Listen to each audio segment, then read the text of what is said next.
If you've ever struggled to explain what drinking feels like or why you can't stop, this one's for you. As an ex-alcoholic, I can tell you that if quitting was easy, we all would have done it by now. But we're not just fighting for alcohol. We are fighting for ourselves. I've been working with someone that's been in and out of rehabs for about 12 years, and he gave me an in-depth description of what it feels like to have an addiction.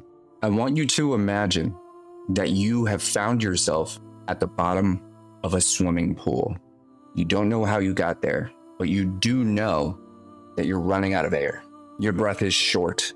You are reaching for the surface, and every stroke, it feels like it's moving further and further away. In your brain, in your body, you are going into survival mode, and there is not a single thing you won't do to catch another breath.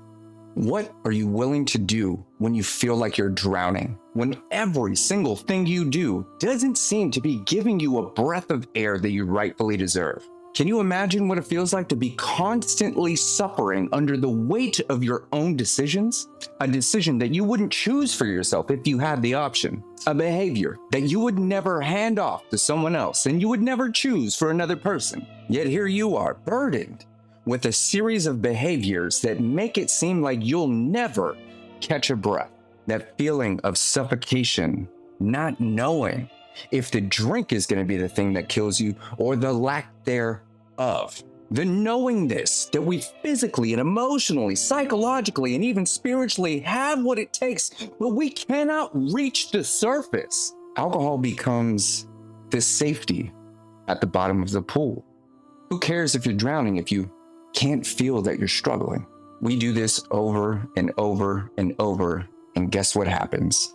We kind of like it at the bottom of the pool. At least it's familiar. At least it's predictable. At least we know what to expect.